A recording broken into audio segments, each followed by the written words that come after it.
నమస్తే. బీఆర్కే భక్తి ప్రేక్షకులకు స్వాగతం. ఈ రోజు మనతో పాటు స్టూడియోలో ఉన్నారు ప్రముఖ ఆధ్యాత్మికవేత్త డాక్టర్ అనంతలక్ష్మి గారు. అమ్మని అడిగి మరికొన్న సందేహాలన్నీ కూడా నివృత్తి చేసుకుందాం. నమస్తే అమ్మ. నమస్తే తల్లి. అమ్మ, ప్రతి ఒక్కరు కూడా లక్ష్మీ నివాసం అంటే లక్ష్మి స్థిరంగా ఇంట్లోనే ఉండాలి ఎక్కువగాను అని చెప్పేసి ఆశపడుతూ ఉంటారు. అవునమ్మా. సో అలా స్థిరంగా లక్ష్మీదేవి మన ఇంట్లో కొలువే ఉండాలంటే ఏం చేస్తే మంచి ఫలితాలు ఉంటాయంటారు? ఏం చెయ్యాలి కూడా? ఎవరన్నా మన ఇంటికి రావాలంటే వాళ్ళు వచ్చి ఉండేట్టుగా ఏర్పాటు చేయాలి కదమ్మా. అవునమ్మా. నేను మిమ్మల్ని మా ఇంటికి పిలిచి రండి రండి అన్నాను. మీరు వచ్చి అక్కడ కూర్చుందామంటే కుర్చీల్లో ఏమేమో సామాన్లు ఉన్నాయి, ఇంట్లో ఎక్కడా కూర్చోడానికి వీలు లేనటువంటి పరిస్థితి. ఏం చేస్తారు? వచ్చారు కనుక కాసేపు అట్లా చూసి అమ్మ వెళ్ళొస్తానంట, మరలా వస్తామని చెప్పి వెళ్ళిపోతారు. అంతే కదా. అంతే. లక్ష్మీదేవైనా అంతే. లక్ష్మీదేవి మన ఇంట్లోకి రావాలి అంటే ఆవిడ వచ్చి స్థిరంగా కూర్చోవడానికి తగినటువంటి ఏర్పాట్లు ఇంట్లో చేస్తే ఆవిడ ఉంటుంది. సాధారణంగా మన వాళ్ళు ఏం చెప్తారంటే మంత్రాలు చదవండి లక్ష్మీదేవి వచ్చేస్తుందని. మంత్రాలు చదివితే వస్తుంది, రాకపోదు. ఎందుకంటే స్విచ్ వేస్తే లైట్ వెలగాలి, కానీ వైరింగ్ సరిగ్గా లేకపోతే ఏమవుతుంది? బ్లింక్ అవుతూ ఉంటది, బ్లింక్ అవుతుంది, ఆగిపోతుంది, బల్బు పోతుందో తెలియదు, బల్బు కూడా పోతుంది. కనుక వచ్చింది స్థిరంగా ఉండాలి అంటే వచ్చి ఉండడానికి వీలైనటువంటి వాతావరణాన్ని ఇంట్లో కల్పించాలి. ఆవిడే చెప్పింది, తాను ఎక్కడ ఉంటానో అని కొన్ని ప్రదేశాల గురించి చెప్పింది. అట్లా చెప్పినటువంటి ప్రదేశాలు ఏం చెప్పిందంటే పువ్వులు, ప్రత్యేకంగా తామర పూలు, అలాగే చంద్రుడి వెన్నెల,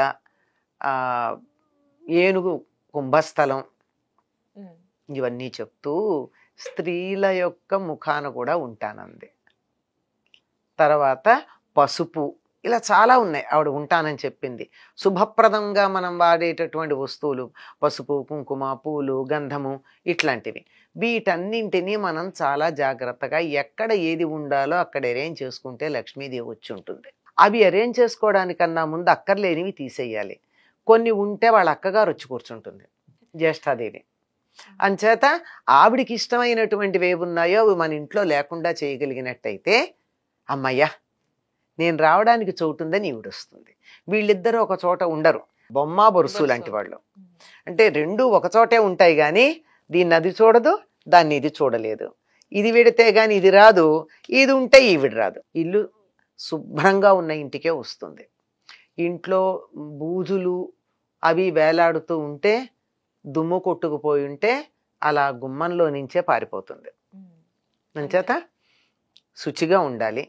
ఈ శుచిగా ఉండడంలో ప్రధానంగా ఇది ప్రిన్సిపుల్ అమ్మ, కానీ దీనికి వివరణలు ఎలా ఇస్తారంటే ఇంట్లో పాచి బట్టలు, విడిచిపడేసిన బట్టలు, చిరిగిపోయినటువంటి బట్టలు, విరిగిపోయిన వస్తువులు, పనికిరాని వస్తువులు, 10 ఏళ్లకో 25 ఏళ్ల తర్వాత ఉపయోగపడతాయని దాచిపెట్టినటువంటి వాడనటువంటి వస్తువులు, ఇవన్నీ ఎక్కడ పడితే అక్కడ ఉండి వాటి నిండా దుమ్ము పేరుకుపోయి ఉంటే అసలు ఆ వైపుకు తొంగి కూడా చూడదు.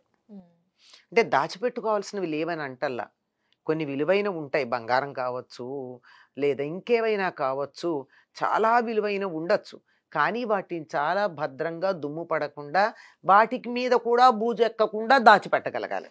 అది విరిగిపోయినటువంటివి, చిరిగిపోయినటువంటి బట్టలు, విరిగిపోయిన వస్తువులు, ఇవేవి ఉన్నా ఇది మనం ఉండాల్సిన చోటు కాదే, రాంగ్ అడ్రస్ అని వెళ్ళిపోతుంది ఆవిడ. మీరు గమనించండి, కొంతమంది ఇళ్ళకి వెడితే మనం కాసేపు వెయిట్ చేయాలి, కూర్చోండి అంటారు. వాళ్ళు సోఫాలో వేసిన బట్టలు, తడి టవల్స్, పిల్లల స్కూల్ బ్యాగులు, మన హ్యాండ్ బ్యాగ్లు, ఇలాంటివన్నీ కుర్చీల నిండా ఉంటాయి. అవన్నీ తీసేదాకా నిలబెడతారు. లక్ష్మీదేవి అంతసేపు నిలబడుతుందా? ఆవిడకున్న మొదటి పేరేమిటి? చెంచలాయ నమః, చపలాయ నమః. మనం ఆ అమ్మవారికి అథాంగ పూజ అని చెప్పాం. అంగ పూజ అది అర్థం కాదు, అందుకని అథాంగ అంటే కానీ అందరికి అర్థం కాదు, కానీ తప్పనిసరిగా నేను వాడుతున్నా.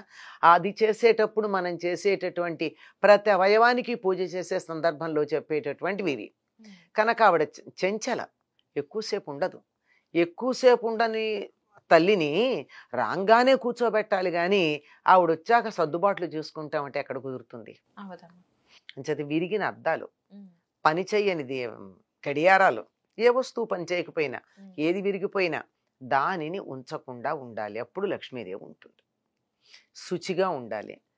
జిడ్డోడుతూ ఉన్న, మడ్డి కారుతూ ఉన్నా, చిరిగిపోయిన మాసిపోయిన బట్టలు కట్టుకున్న వాళ్ళ ఇంట్లో ఉన్నా ఉండదు. ఇంకోటి ఉంది, చాలా ప్రధానమైంది. ఏమిటంటే ఇంట్లో దెబ్బలాటలు పోట్లాటలు ఉంటే ఆవిడ ఆ ప్రాంతానికి రాదు. ఎవరన్నా దెబ్బలాడుకుంటాయి ఆ ఇంట్లో. కొంతమంది ఇళ్లలో ఎప్పుడు చక్కగా మహాభారతమే, కురుక్షేత్రం, భలే సరదాగా ఉంటుంది పక్కింటి వాళ్ళకి, అంతే కదా. అలాంటి ఇళ్లలో లక్ష్మీదేవి ఉండమంటే ఎట్లా ఉంటుంది? ఉండనే ఉండదు. ప్రశాంతంగా ఉన్న చోట, ప్లెజెంట్గా ఉన్న చోట, అంటే ఆహ్లాదంగా ఉన్నటువంటి చోట, నవ్వుతూ ఉన్న చోట, 10 మంది నవ్వుతూ మాట్లాడుకుంటున్నటువంటి చోట లక్ష్మీదేవి ప్రత్యేకంగా పూజ చేయక్కర్లేదు, ఆవిడొచ్చి ఉంటుందిట. కొంతమందిని చూస్తాం కదండి, ముఖం కళకళ్ళాడుతోంది అంటాం. అలా కళకళ్ళాడుతూ ఉండేది ముఖమే కాదు, ఇల్లు కూడా ఉండాలి.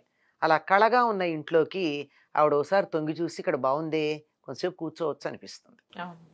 అంచేత ఇంటిని, ఒంటిని, మనసుని శుచిగా పెట్టుకోండి. ఇంకొక మాట కూడా ఉంది, చాలా ప్రధానమైనది. కలకంటి కంట కన్నీరొలికిన ఇంట సిరి తానుండనొల్లదు అన్నారు. ఆడవాళ్ల కంటి వెంట నీరొస్తే అక్కడ లక్ష్మీదేవి ఉండదట. అది కూతురు కావచ్చు, కోడలు కావచ్చు, అమ్మ కావచ్చు, అత్తగారు కావచ్చు, ఎవరైనా సరే ఆడవాళ్ల కంటి వెంట నీళ్లు రాకూడదు. అందుకే దుఃఖం కలిగితే కూడా సంప్రదాయం తెలిసినటువంటి ఆడవాళ్ళు తమ కళ్ళల్లో వచ్చినటువంటి నీటి చుక్కని కంట్లో నుంచి బయటికి రాకుండా గుడ్డ నీళ్లు గుడ్డల్లో కొక్కుకున్నారు అని ఒక మాట ఉంటుంది, అట్లా చేస్తారు. మీరు గమనించండి. శకుంతలకి పెద్ద అవమానమే జరిగింది కదా దుష్యంతుడి సభలో. అప్పుడు కూడా ఆవిడ కంటి వెంట నీరు బయటికి రాకుండా జాగ్రత్త పడింది. ఎందుకని? అక్కడ నీరు పడిందంటే దుష్యంతుడి రాజ్యం సర్వనాశనం అయిపోతుంది. అందుకని ఇప్పుడు ఏదో కాలికి దెబ్బ తగిలితే కన్నీళ్లు రావడం వేరు, ఏదో వంట చేస్తున్నప్పుడు తెగి కొంచెం కన్నీళ్లు రావడం వేరు, అది కాదు. దుఃఖంతో వచ్చే నీళ్లు వేరు, బాధతో వచ్చే నీళ్లు వేరు, గాయం తగిలితే వచ్చే నీళ్లు వేరు, ఆనందంతో వచ్చే కన్నీళ్లు వేరు. ఆనందంతో రావచ్చు, కానీ బాధతో దుఃఖంతో కనుక కన్నీరు వచ్చింది అంటే ఆ ఇంట్లో లక్ష్మీదేవి ఉండదు. అర్థమైపోయింది కదమ్మా. ఇంకా జ్యేష్ఠాదేవి చెప్తుంది, ధర్మరాజు వనవాసానికి వెళ్ళాలి అంటే, ఆ సంపదంతా ఆయన వదులుకుని వెళ్ళాలంటే జ్యేష్ఠాదేవి అంటుంది, ఈయన దగ్గరికి నేను ఎట్లా పెడతాను అంటుంది. చేటలో పళ్ళను చెరపడే రాజు, కట్టి విడిచిన బట్ట కట్టడే రాజు, ఆడి వదిలిన నీరు ఆడడే రాజు అని, ఇవన్నీ కూడా దరిద్ర లక్షణాలు అనమాట. ఒకసారి కట్టుకుని వదిలిపెట్టిన బట్ట మళ్ళీ కట్టుకుంటే దరిద్రం చక్కగా మంగళహారతి ఇచ్చినట్టు వచ్చేస్తుంది. ఒకళ్ళు స్నానం చేసి వదిలిపెట్టిన నీళ్లు మళ్ళీ మనం స్నానం చేయకూడదు. అందుకే ఇంట్లో పెద్దవాళ్ళు ఉంటే చెప్తారు, మనం బకెట్తో నీళ్లు స్నానం చేశాక అందులో నీళ్లు వదిలిపెట్టకు పారబోసేమని చెప్తారు. ఒకళ్ళు స్నానం చేసి మిగిల్చిన నీళ్లతో ఇంకోళ్ళు స్నానం చేయకూడదు.